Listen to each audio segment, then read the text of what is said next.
Jangan tunjukkan kau berilmu banyak, jangan tunjukkan bahwa kau orang yang paling zuhud. Kalau sampai ada orang melaksanakan puasa 2 hari 2 malam lewat 1 malam, bid'ah, dhalalah, mungkar, melanggar aturan sunnah Nabi Muhammad sallallahu alaihi wasallam.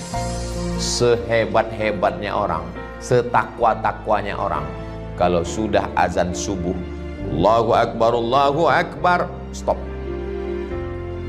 Alhamdulillah, di tempat kita ada aba-aba lampu kuning, tidak langsung lampu merah, kuning dulu, namanya imsak. Di Maroko tak ada imsak. Maroko mazhabnya Maliki, nggak ada imsak, makanya tidak pakai sirine, langsung azan. Jadi kami waktu di Maroko makan aja, makan, pas sedang makan Allahu Akbar, telan batal, dikeluarkan nyangkut, kumur. Hebatnya mazhab Syafi'i. Mazhab Syafi'i ada namanya imsak. Hadis sahabat Nabi ketika ditanya, berapa lama jarak antara Nabi makan dengan azan? Sahabat menjawab, agak-agak 50 ayat. 50 ayat itu kalau tidak terlalu cepat, tidak terlalu pelan, 10 menit lebih kurang. Itulah dasar imsak 10 menit. Assalamualaikum warahmatullahi wabarakatuh. Hadirin hadirat yang besar tak dihimbau gelar, yang kecil tak dapat disebut nama, encik-encik, puan-puan, tuan-tuan, jemputan majelis, semua yang berhadir ini dimuliakan Allah Subhanahu wa taala. Amin ya rabbal alamin. Dan kemudian tema kita juga ditulis integritas. Puasa berkualitas memperkuat integritas. Jadi wama adraka ma integritas. Apa itu integritas itu? Integritas itu diambil dari kata integ, dari bahasa Latin, artinya kesempurnaan. Orang kalau sudah sampai pada sempurna, maka dia puncak daripada kesempurnaan adalah kejujuran, memiliki mental yang sehat. Bahasa simpel sederhananya jujur. Jadi bicara tentang kejujuran, maka di antara 5 rukun Islam itu, syahadat, sholat, zakat, puasa, haji, semuanya itu menanamkan kejujuran. Misalnya syahadat, asyhadu an la ilaha illallah. Orang ketika dia sudah bersyahadat, dimanapun dia, kapanpun, jabatan, apapun profesi, berarti dia bertuhan dengan Allah, dan Allah memperhatikan dia. Kalau jujur mulut dengan hati perbuatannya, maka orang itu disebut dengan shadiq, jujur. Lawan daripada jujur adalah munafik. Munafik itu akar katanya nifak. Nifak itu adalah terowongan yang pintunya 2, satu pintu masuk, satu pintu keluar. Nanti panjang umur, sehat badan, mudah-mudahan kita bisa berhaji ke Baitullah. Di Mina itu ada gunung yang dilobangi, di atas itu ada tulisan tunnel, bahasa Inggris Tunnel, tunnel. Di samping tunnel itu ada tulisan nafak, terowongan. Kenapa orang munafik itu disebut dengan terowongan? Karena ada pintu masuk, ada pintu keluar. Cakapnya itu keluar masuk. Si fulan itu tak bisa dipegang cakapnya. Beda manusia dengan hewan, mohon maaf. Kalau orang yang dipegang itu cakapnya, kalau hewan yang dipegang itu talinya. Makanya kalau ada kawan yang tak bisa dipegang cakapnya, ikatlah dia pakai tali. Ketika orang sudah mengatakan di mulutnya asyhadu an la ilaha illallah, maka mesti sesuai antara perbuatan dengan ucapan. Orang yang sejalan ucapan dengan perbuatannya, itu disebut dengan orang yang berintegritas, jujur dia itu. Saya udah lama berkawan sama dia, sesuai cakapnya dengan perbuatannya, integritas. Bapak Ibu yang dimuliakan Allah Subhanahu wa taala. Oke, habis syahadat, sholat. Sholat itu juga integritas.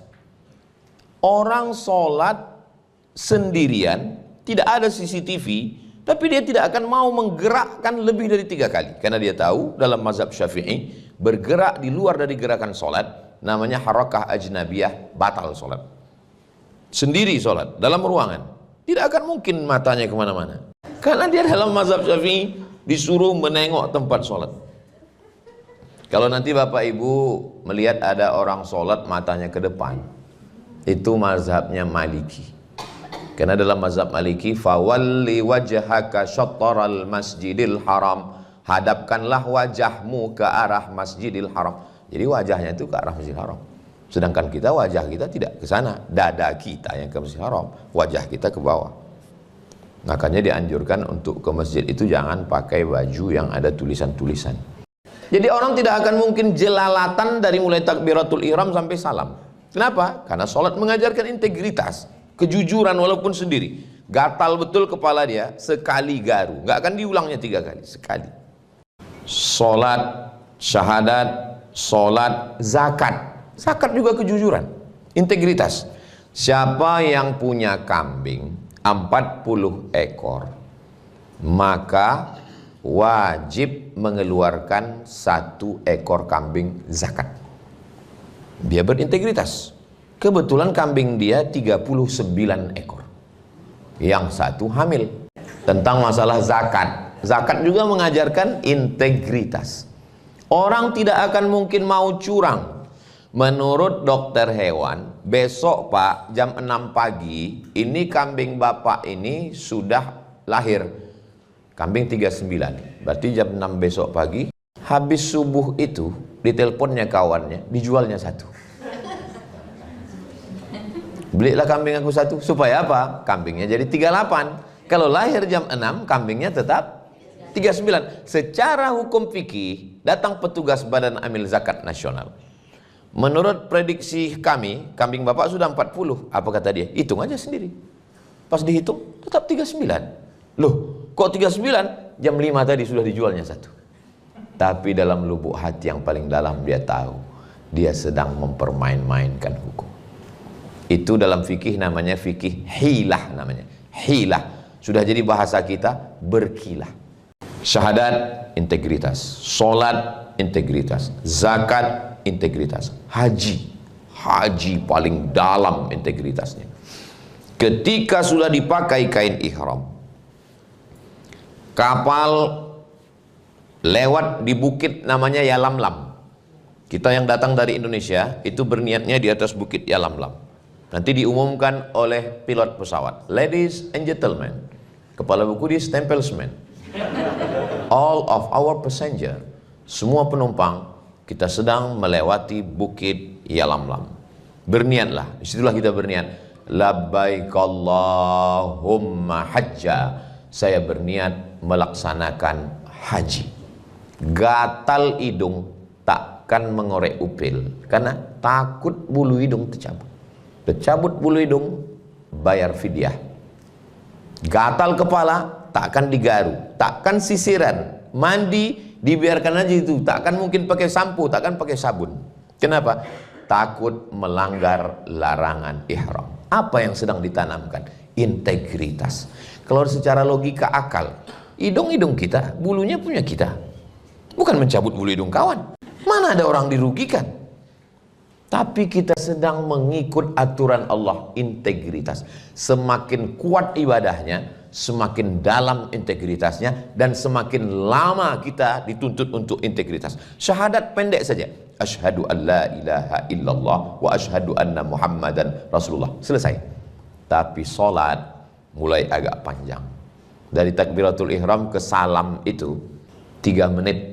Kalau bacaannya pelan, bismillahirrahmanirrahim, alhamdulillah. Kalau ada yang sholat 1,5 menit, itu bukan ikut Imam Syafi'i, bukan ikut Imam Hanafi, bukan ikut Imam Maliki, bukan ikut Imam Hambali. Nama imamnya Valentino Rossi. Saya sudah ukur sependek-pendek sholat 1 rakaat 1 menit. Allahu akbar kabira walhamdulillahi katsira wa subhanallahi bukratan wa asila wajjahtu wajhiya lilladzi fataras samawati wal arda hanifan musliman wa ma ana minal musyrikin inna salati wa nusuki wa mahyaya wa mamati lillahi rabbil alamin la syarika lahu wa bidzalika umirtu wa ana minal muslimin. Bismillahirrahmanirrahim. Alhamdulillahi rabbil alamin arrahmanir rahim maliki yaumiddin iyyaka na'budu wa iyyaka nasta'in ihdinas siratal mustaqim siratal ladzina an'amta 'alaihim ghairil maghdubi 'alaihim waladdallin amin. Bismillahirrahmanirrahim. Qul huwallahu ahadunillahus samad lam yalid walam yulad walam yakul lahu kufuwan ahad. Allahu akbar. Subhana rabbiyal azim wa bihamdi. Subhana rabbiyal azim wa bihamdi. Subhana rabbiyal azim wa bihamdi. Sami Allahu liman hamidah. Rabbana lakal hamdu mil'us samawati wa mil'ul ardi wa mil'u ma syi'ta min syai'in ba'du. Allahu akbar. Subhana rabbiyal a'la wa bihamdi. Subhana rabbiyal a'la wa bihamdi. Subhana rabbiyal a'la wa bihamdi. Allahu akbar. Rabbighfirli warhamni wajburni warfa'ni warzuqni wahdini wa'afini wa'fu anni. Allahu akbar. Subhana rabbiyal a'la wa bihamdi. Subhana rabbiyal a'la wa bihamdi. Subhana rabbiyal a'la wa bihamdi. Pas 1 menit. Saya kalau ngomong itu saya praktekkan, karena kita bicara integritas ini.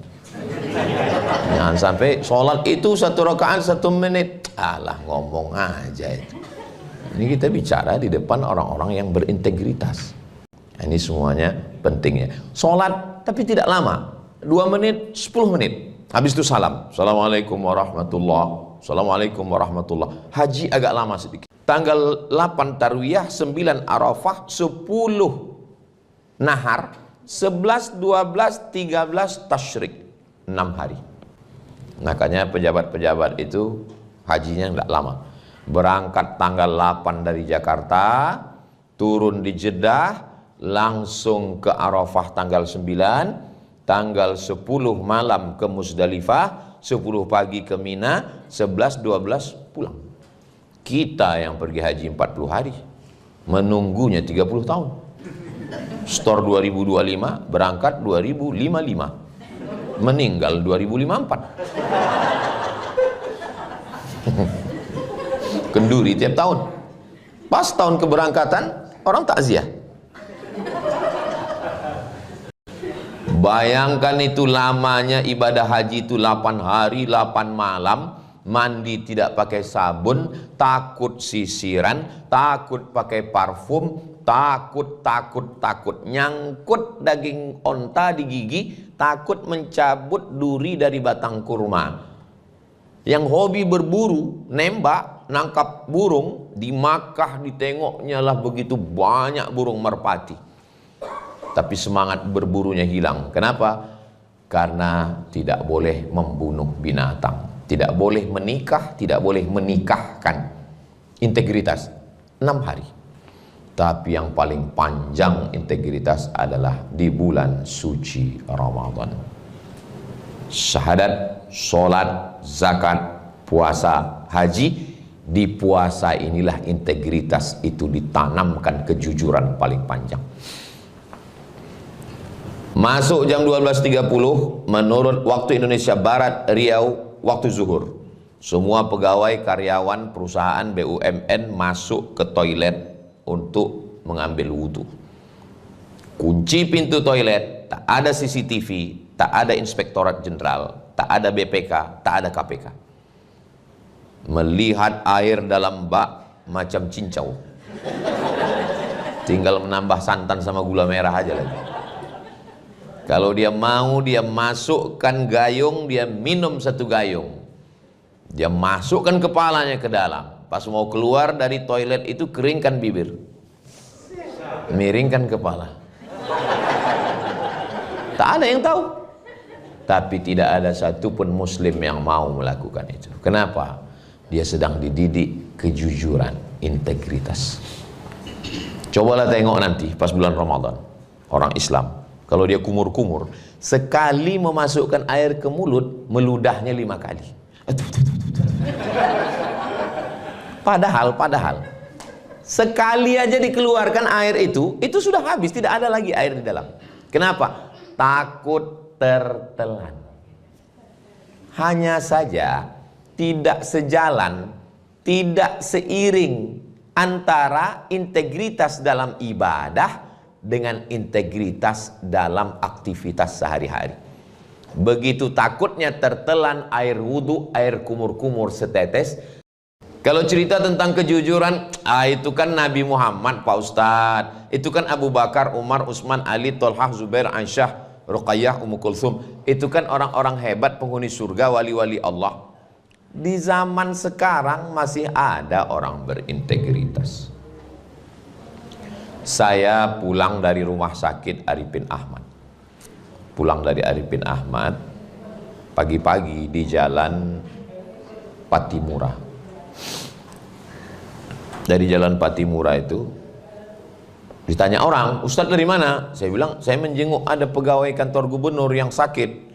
Oh, Bapak Anu Pak Ustadz. Iya, itu dulu kepala dinas tuh Pak Ustadz katanya. Terus waktu dia kepala dinas dulu Pak Ustadz, kata jamaah ini, kesaksian dia langsung di warung lontong Jalan Patimura. Waktu dia kepala dinas dulu Pak Ustadz, kami datang bawa duit 1 koper. Karena kami tahu anak dia sedang kuliah di Australia, dia perlu banyak duit dolar. Lalu kami bilang sama dia, Pak, kasihlah proyek itu ke kami, ini duit. Apa kata dia? Saya tidak mau anak bini saya makan haram. Jadi di situ saya sebagai ustadz, sebagai penceramah, mau ditunjukkan Allah Ta'ala bahwa di zaman sekarang pun orang-orang yang berintegritas itu ada. Cuman cerita tentang makhluk integritas ini adalah makhluk unik, langka yang perlu dibudidayakan. Mereka ini sudah hampir punah seperti dinosaurus. Kantor kita insya Allah masih banyak, insya Allah. Semuanya ini insya Allah berintegritas, insya Allah. Amin. Ya Rabbal Alamin. Dari bunyi aminnya nggak yakin juga saya. Amin. Orang ini bukan tidak integritas Ustaz. Orang-orang yang tawaduk itu nggak ngaku, dia rendah hati. Waktu dikatakan amin tadi, aminnya dalam hati. Saking kan integritasnya itu. Nah, saya yakin dan percaya bahwa orang-orang berintegritas itu ada. Jumpa lagi jamaah. Lama hidup banyak dirasa, jauh berjalan banyak ditengok, lama jadi ustadz banyak yang curhat. Ustadz, keponakan saya bermasalah ini. Terus saya takut dia masuk penjara. Datanglah kami Pak Ustadz ke rumah hakim itu, menawarkan duit. Apa kata dia? Saya tidak mau anak bini saya makan haram. Pusing kami Pak Ustadz, gimana cara menyogoknya? Akhirnya kami tahu anaknya suka kucing Anggora. Kami bawakanlah kucing sama sangkar-sangkarnya, sama makannya sekalian. Pak, ya ini ada oleh-oleh sedikit, mudah-mudahan anak bapak. Rupanya orang kalau mau nyogok itu dicarinya. Bapak ini nggak mau, dicari hobi istrinya apa. Apalagi kalau dia tahu istri itu misalnya sedang mencari skincare. Tahu dia lempuk durian. Makanya di balik seorang hakim yang luar biasa, itu ada perempuan 2 orang yang sangat luar biasa. Apa itu? Ibunya dan istrinya. Karena boleh jadi orang akan datang melalui ibunya. Orang tak bisa menolak ibunya. Orang datang melalui istrinya. Nah, maka alhamdulillah ketika kita dikelilingi orang-orang yang berintegritas, terus mau dia menerima. Apa kata dia? Mohon maaf, saya tidak bisa menerima dan memberikan ini untuk anak saya. Masih ada orangnya, tak boleh sebut nama, menjaga kode etik jurnalistik. Apa maknanya? Bahwa di tahun ini 2025, di abad yang ke-15 Hijriah, orang-orang jujur itu masih ada. Jadi kalau ada orang mengatakan, alah dunia ini udah rusak Pak Ustadz, maka bilang sama dia, dunia ini tidak rusak, yang rusak kau aja. Dunia ini masih baik, masih banyak orang baik-baik. Saya pun kalau dipuji orang, itu Ustadz Somad itu orangnya sangat berintegritas. Itu kan karena nggak ada kesempatan. Coba letakkan saya di pimpinan proyek, kalau nggak saya bantai semuanya. Susah untuk integritas. Bagaimana kalau saya jadi pejabat? Berapa orang yang mau anak keponakannya jadi PNS, jadi P3K? Zaman saya kecil dulu, P3K itu kan kotak keselamatan kecelakaan. Sekarang semua mau jadi kecelakaan. Berapa orang yang masjidnya mau minta bangun? Berapa orang yang mau dapat zakat? Sementara keputusan Basnas ada di tangan saya. Berapa orang yang mau? Jadi memang kalau selamat ustadz masuk surga, ya biasa aja. Karena memang dia bukan pemegang keputusan. Tapi kalau ada kepala daerah, kepala negara, kepala kantor, kepala badan yang berkepala maupun tak ada kepala, bisa dia semangat, itulah integritas. Memang berat. Nah itu, makanya balasannya surga. Balasan orang yang jujur itu surga. Kenapa? Karena berat. Maka kalau ada orang mengatakan berat sekali untuk berintegritas nih Pak Ustadz, karena balasnya surga. Kalau ringan, balasnya kipas angin sama rantang. Karena berat itulah maka disebut orang yang berintegritas, itu disebut dengan istiqomah. Kalau berat namanya istiqomah, kalau ringan namanya istirahat.